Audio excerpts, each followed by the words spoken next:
All right, so this is something I've been trying to drop my 2 cents on, and it's I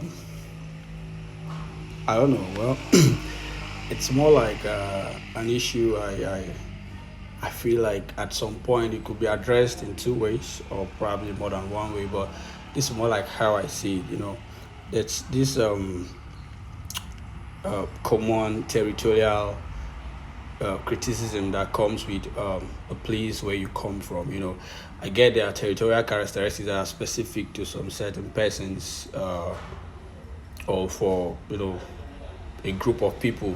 Where you're known for some negative characteristics due to where you come from. They are attributed these characteristics are attributed to them. And it's more like, okay, the Igbos are known to be like this, the Yorubas are known to be like this, and all of that. And then also more like you know even within these major ethnic groups and all of that, you see people feel like maybe girls from those states are known for prostitution, and then you see someone feel like females from or girls from states like Akwa Ibom, Calabar are known to love sex and all of that, and then person's telling you I can't marry from the north because they are this, they are that. People from the west are like that. I can't associate with someone from Osun State or Gun State men are bad. Adamawa State people are like this. The truth is, to be sincere, yeah, that's a fraction of it. No, to a larger extent, though, actually, some of these things are actually true, whereby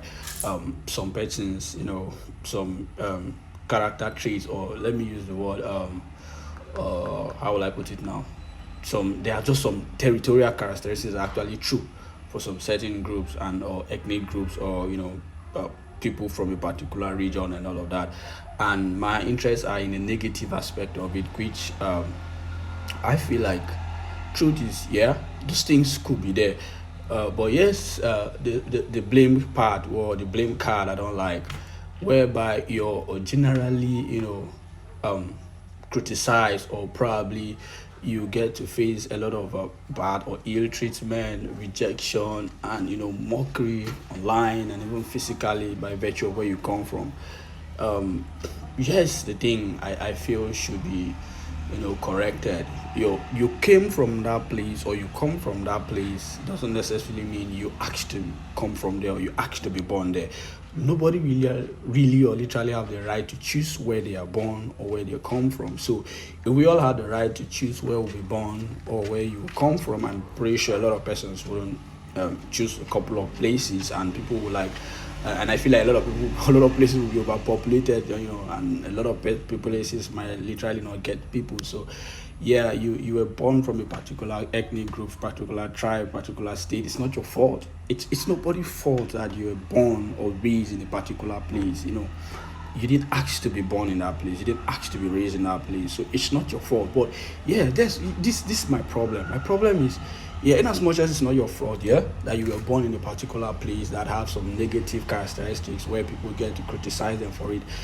The truth is, when you grow and attain a sense of maturity as a person, where I feel like you know the right from good, or the good from the right, or the good from the bad, as the case may be, and then you still deliberately choose to indulge in those negative traits that you're known for, or your place or your tribe or your ethnic group is known for, and then you expect a different treatment. It's not possible.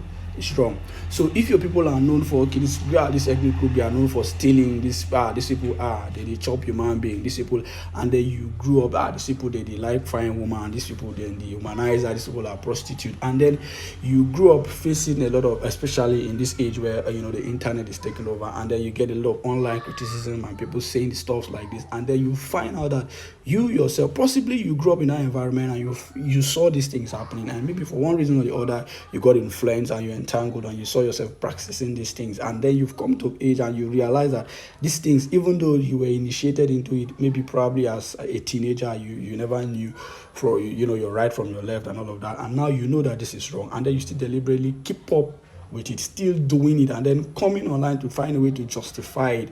When people are saying your tribe are known for this, our tribe are known for that, you get angry, and then you start, what are you defending to begin with?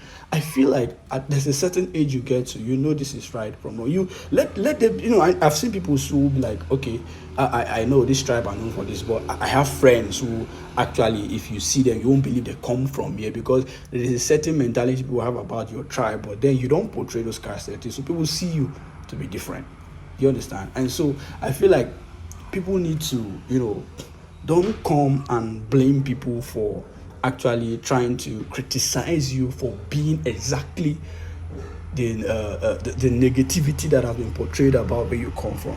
Do you understand me? I believe I'm saying, because I believe at this age, or probably I believe there are mature people who watch this that will realize that, or will know what is right and wrong. That's what I'm trying to say. I'm not trying to talk about the cultural practices actually that are actually good in maintaining the cultural and core values. I'm talking about the negativity that are attributed to some particular places. I don't think there's any tribe that supports stealing or prostitution, or I get you. I believe you get my point. So if your tribe is known for these things, they say, these people, they like women, these people, they are womanizers, these people, they are thieves, they steal, they are criminals, these people, they are rapists, these guys, they are known for witchcraft and all of that. And you grew up and you found out that you got entangled or initiated into these things unknowingly, and now you know what's right from wrong, and then you still choose to indulge in these things.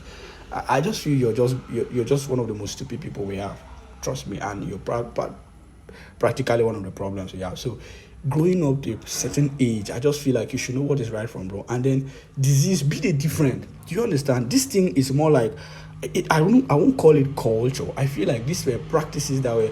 I don't want to go to the spiritual aspect of it, but if you want me to give you a recommendation with the spiritual aspect, you can listen to a message, Altars and Foundation by Meshach Alpha. But what I'm saying in a sense is you can change the narrative. It doesn't necessarily need casting and binding. No, these are character traits mostly that you can decide to actually change. It's not even, it's not more like an addiction. No, it's not. These are just character traits that sometimes you got influenced based on the fact that this is practiced by a majority of the people in your area. That doesn't necessarily mean it's right.